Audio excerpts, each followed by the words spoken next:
in our series of living this life to the full. And somebody made a joke earlier, I think it was a Chevy, that this is not, life to the half-hearted. That's not inspiring sounding, right? Man, but Jesus gives us life to the full. That's what we get to pursue. That's what we get to have in Him. He is the completeness of everything we want to long for. Everything good that we long for in this world, we know it's really only complete in Jesus Christ. And the life of abundance that we get to have in Him. We're going to be reading in John 11. As we were talking about Jesus raising Lazarus from the dead last week, we're going to be finishing up the chapter in John 11 today. And I'll start there in verse 45. It says, "Many of the Jews, therefore, who had come with Mary and had seen what he did, believed in him. But some of them went to the Pharisees and told them what Jesus had done. So the chief priests and the Pharisees gathered the council and said, 'What are we to do? For this man performs many signs. If we let him go on like this, everyone will believe in him, and the Romans will come and take away both our place and our nation.' But one of them, Caiaphas, who was high priest that year, said to them, 'You know nothing at all, nor do you understand that it is better for you that one man should die for the people, not that the whole nation should perish.' He did not say this of his own accord, but being high priest that year, he prophesied that Jesus would die for the nation, and not for the nation only, but also to gather into one the children of God who are scattered abroad. So from that day on, they made plans to put him to death. Jesus, therefore, no longer walked openly among the Jews, but went from there to the region near the wilderness, to a town called Ephraim, and there he stayed with the disciples. Now the Passover of the Jews was at hand, and many went up from the country to Jerusalem before the Passover to purify themselves. They were looking for Jesus and saying to one another as they stood in the temple, 'What do you think? That he will not come to the feast at all?'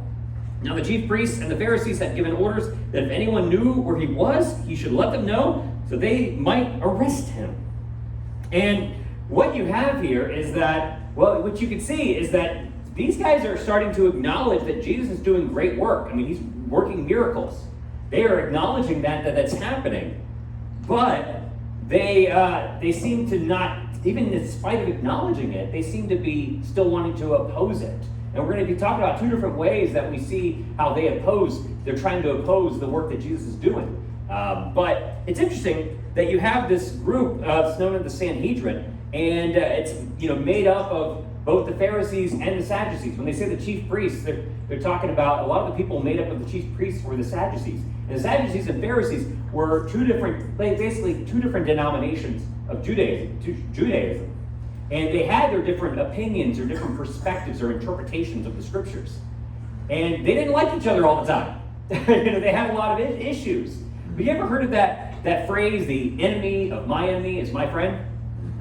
Well, that's definitely what we see here with the Pharisees and the Sadducees. Where they come together, despite being opposed to one another, they decide to find a common enemy in Jesus. And really, in spite of the miracles that Jesus was doing and the teaching that he was doing, he was starting to build up quite an opposition, a group that even bringing people who were at odds with one another, coming together to wanting to oppose Jesus, even to the point where they're wanting to put him to death, as we see in this passage. And so two things that, today's lesson is entitled Opposing God's Work. Because certainly we have the opportunity to embrace the life to the full, or we can choose to oppose it. We're going to try to oppose the work that God's doing in our lives. The work that God's trying to do in this city, in our hearts, in the lives of those around us. Just like the Pharisees and the Sadducees opposed the work that Jesus was doing. We've got to be careful we don't oppose it. And we're going to be talking about two different things that drive us to oppose God's work. Two things that can really affect us and influence us to basically reject what God's doing and be opposed to Jesus. First thing we're going to be talking about is fear. You see, what we have here in this passage is that they, as we talked about, they acknowledged his miracles. They acknowledged what he was doing, but they felt threatened. As it says at the beginning of that passage, that they feared that that basically everyone would start believing and would cause a commotion to the point where the Romans would come and they would take over. and take their place and their nation, they say. Because the point is, the Romans pretty much had the authority over Israel at this time. But they were willing, the Romans were willing to let the Jews be able to worship and have their freedom to worship because they kept the peace. The whole point of the Roman Empire, they wanted to keep the peace in all these different places they had conquered. As long as the taxes were being paid and peace was kept, that's fine. However, the Pharisees and the Sadducees here are starting to notice Jesus is building quite a bit of a following. And if he keeps getting this following, we may lose something in the we may lose our nation in the process. So they were giving way to fear. They felt threatened by what was happening. They were afraid of the Romans taking over and basically getting rid of their nation and their place. And what do they mean by place? A lot of scholars believe when the Pharisees and the Sadducees are saying our place, they believe that they're referring to the temple. Like that's because that was their place of worship. That was the place that set them apart. This was the place that God commanded them to build, to be the house for him, to worship him, to offer sacrifices to him.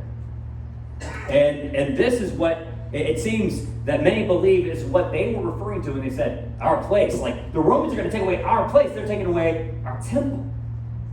So something that God gave, like basically commanded them to build and blessed them with. However, it got to the point where they were starting to be afraid that was going to be taken away from them. Why? Because of Jesus. And it seems like they were missing something here. They were missing the point of it all. That even though they were trying to hold on to something, they were afraid of losing something that God gave them because of something that God was doing here through Jesus. Isn't that wild? That they would be so clingy to the idea of holding on to something that God had given them, even though God was working through the situation. And they felt threatened by that. And they're getting way to fear, to the point where they're thinking, we got to put this guy to death. You're trying to put the Son of God to death? What are you doing? But for them, these things, like the temple, were starting to become an idol that God blessed them with, but they were starting to put it on a pedestal above God. Which is fascinating to consider. That God could bless you with something, and yet you could end up turning it into an idol if you're not careful. That's the thing, is that even though God blesses us with what is good, we're not meant to then start drifting our hearts towards those other things that are not God. The giver is to be worshipped, not the gift. And all of us have been blessed in so many different ways.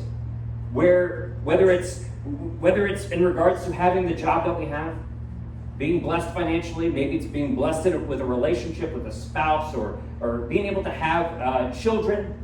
You know, there's so many blessings that we've had, even the house that we have, or whatever we have, we've been blessed immensely in so many different ways.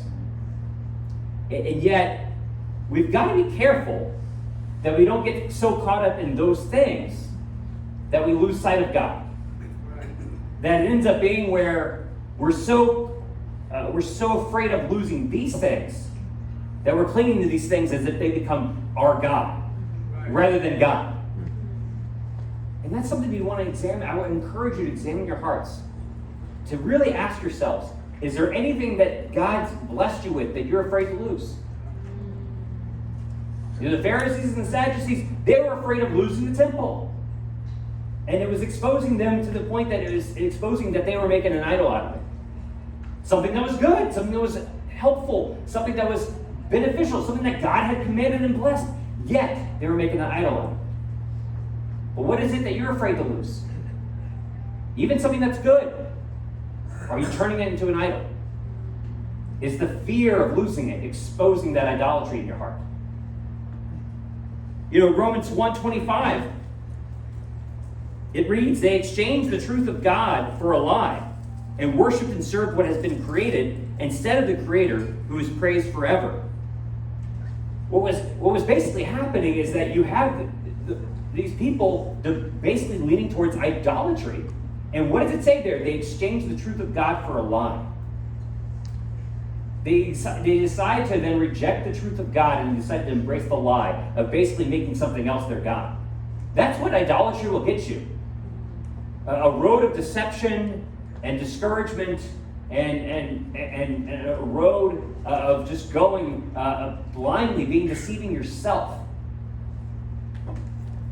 But that's not the heart that God wants us to have. You know, and really, I'll just make sure I add this caveat. Fear is definitely a good thing in many different places. Many different places, it's important to have fear sometimes, right? Whenever I'm on the trails, I have a healthy fear that definitely keeps me alive.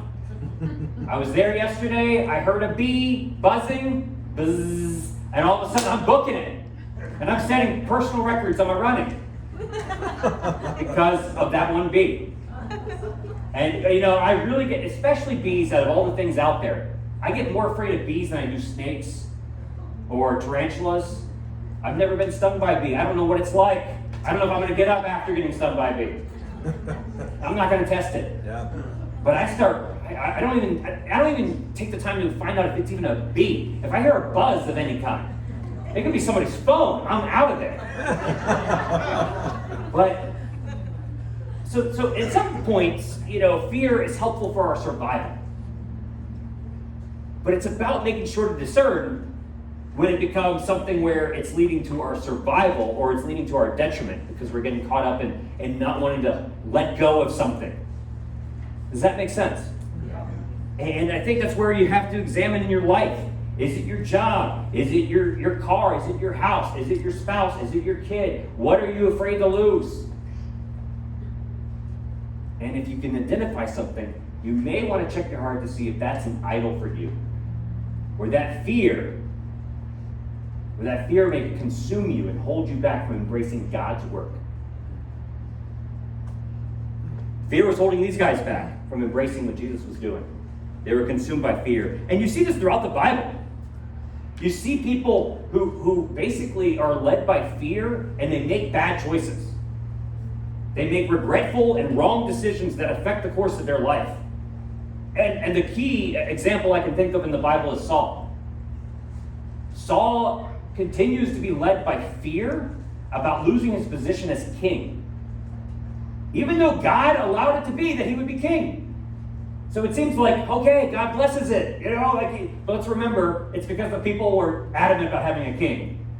And God's like, okay, give the people what they want. Here you go. But Saul wants to hold on to this kingship so badly. It drives him to fear, insecurity, paranoia, pride, self-reliance, making some absurd decisions. He takes a spear and just chucks it at David. For what? For playing a harp. Your music's too loud. Like, that's some crazy stuff people do out of fear. And you think about throughout the Bible what happens when people choose to be led by fear. They make regretful choices that can change the course of their life for the worse. Don't let yourself be led that way. And I think the thing is that sometimes we get so caught up in fear about losing something. You know what ends up happening? We get so obsessed by that. If we get so consumed by that. I don't know if if you're like me, but I think I can think back to moments in my life where this happened. But I think for many of us, we can attest to this point. That if we get so caught up in clinging so tightly to something that we're out of fear of losing it, but crazily enough, we end up losing it in the process. Can you think about a scenario like that for you? I think that's the thing. It's the crazy thought, is that we can end up still losing these things, even when we're so driven by fear to hold on to them. Proverbs 11:24 says, one person gives freely, yet gains even more. Another withholds unduly, but comes to poverty. See the proverb there, that holding unduly, coming to poverty. Isaiah 41 verse 10, God says, fear not, for I am with you. Fear not. Why? Because God is with us. Do not be afraid. And for us to embrace God's work, we've got to let the fear not hold us back. Understanding that God is working. God is at work in our lives. God is at work in a situation. Don't be driven by fear. Life can be scary at times, but don't let that hold you back or paralyze you or cause you to drift away or to drift towards idolatry of the things that you want to hold on to and not lose. Strive to understand that God's by your side. He says, I will strengthen you. I will help you. I will uphold you with my righteous right hand. Fear not. Second thing that can hold us back from embracing God's work. Second thing that could really lead us to oppose God's work is logic. Logic. That might be a surprising one for you, but we'll talk about it here. Well, Caiaphas, the high priest here, he decides to silence the commotion and has the audacity to say, you know nothing at all. Kind of an audacious thing to say to all your buddies there, and co-workers. Man. But what does he say? He has this suggestion. And he speaks loud. He says, it's best if one dies instead of the whole people. And everyone's like, okay, great idea. Let's go for it. But isn't that crazy? He had the suggestion that's like, yeah, that seems like a really logical idea. One die instead of the whole nation. That's great. Let's put Jesus to death. We all look at that scenario and we're thinking, this is a terrible idea. And I think two things to know about this. The loudest voice isn't the truest voice. As we see, that's just because that's the loudest opinion in the room doesn't mean it's the best opinion. Or it's the truth, or it's the right one. Just because the thought is logical doesn't mean it's morally right. Sounds like it makes a lot of sense. But you know where the logic gets you? Gets Jesus on the cross. Doesn't sound like a good idea. Maybe they should have kind of debriefed a little more and talked about it a little bit more before going forward with that, right? And I think the thing is that we as a society, definitely nowadays, but even with technology and AI and all of these different ways that we try to, we get so caught up in this idea of optimization, efficiency, how to, pragmatic thinking. How can we make it faster? How can we make it more effective? What's the best, best choice? What's the most efficient choice? We get so caught up in this all the time. What's the logical choice? What do we do? That's so prevailing in our world. And we may, even with that, because it's so prevalent in our world, we may even have that creep into the church, and thinking those are the best routes to go. Like the godly choice being the efficient choice. The godly choice being the one that makes the most sense. The most wise. How many of us have gone that route in our thinking sometimes?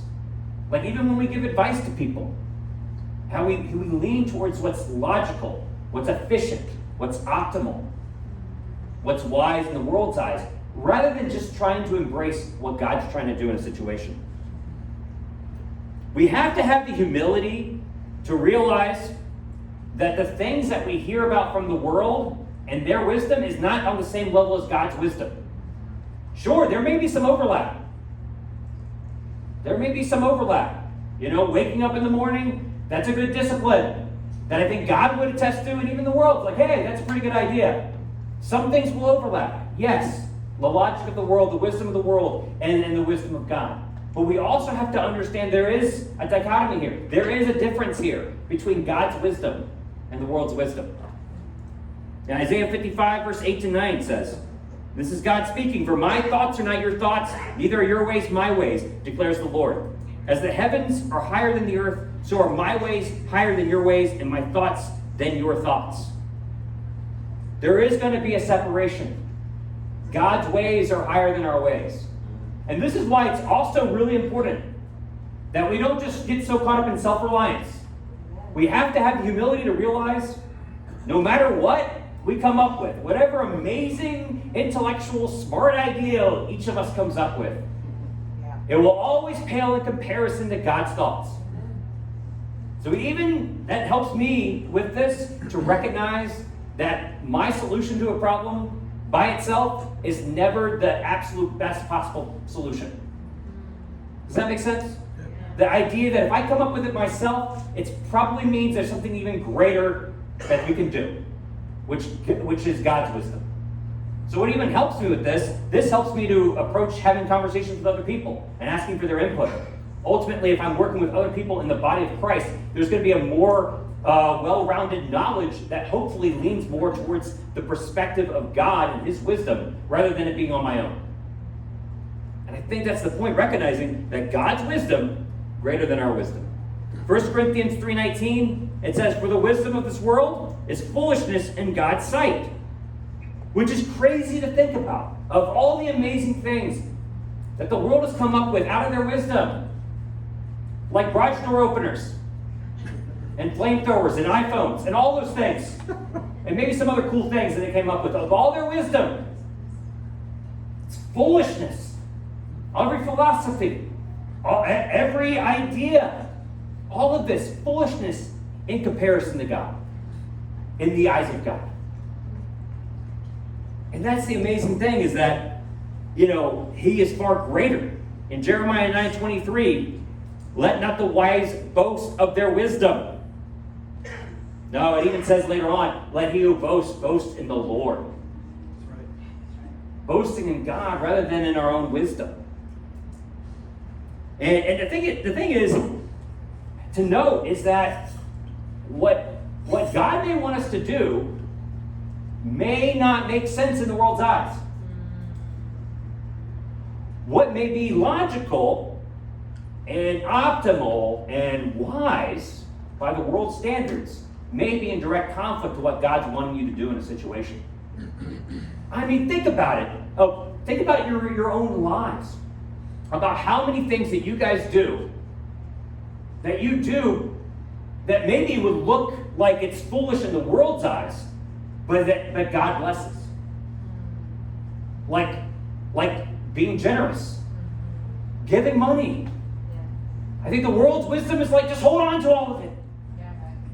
Build it up, save it up as much as you can. Optimize your savings. What do you mean give 10, 20% to somebody else, to the church or some other person or organization? What do you mean? What are you doing? But we see where God probably would want our hearts to be. Or what about the idea of hey, why are you driving at night in Tucson?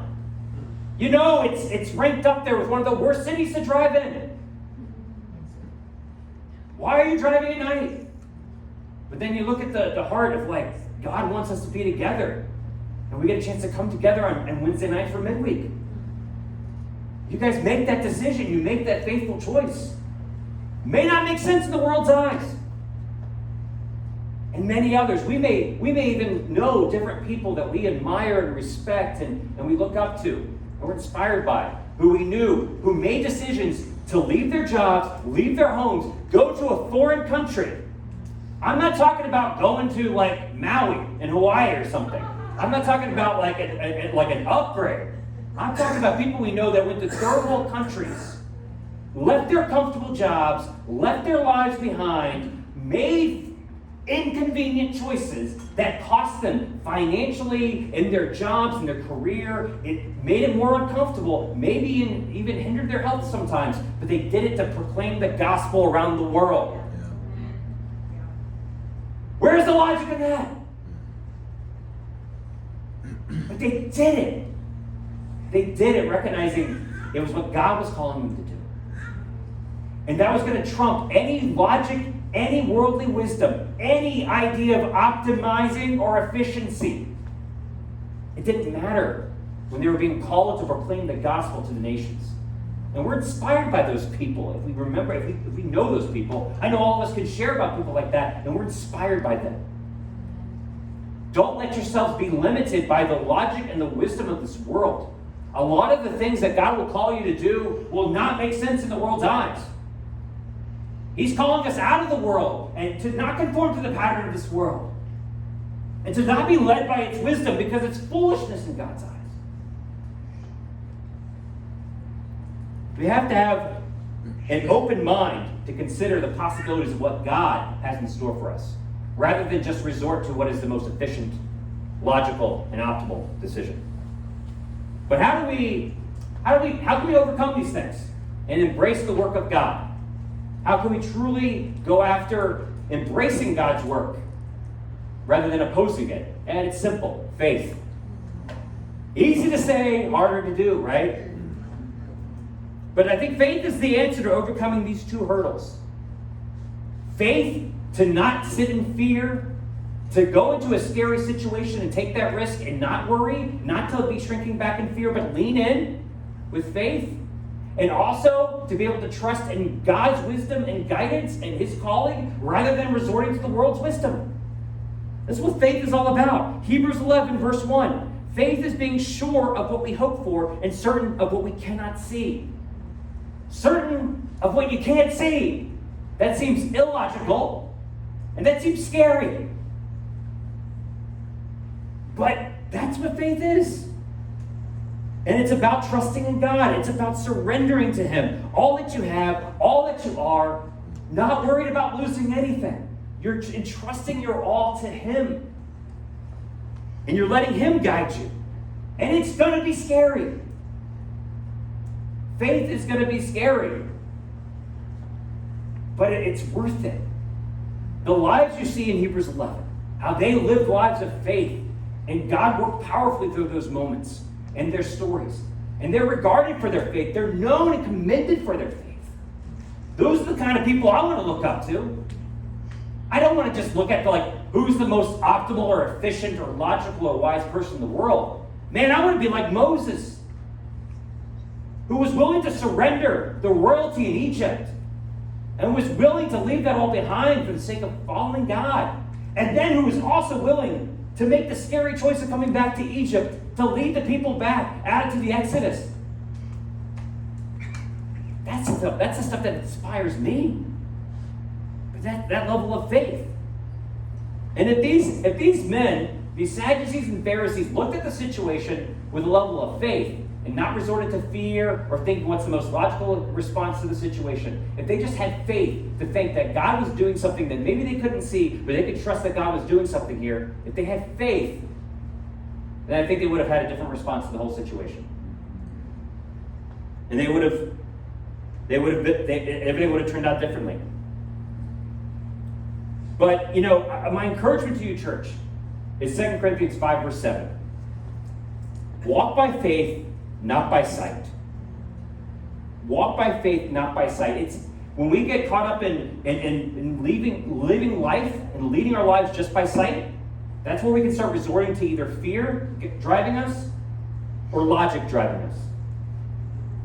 When we just focus on what we can see, if we're walking that way. But my encouragement to you all, if we really want to embrace this life to the full and embrace what God's trying to do, it's about walking by faith instead.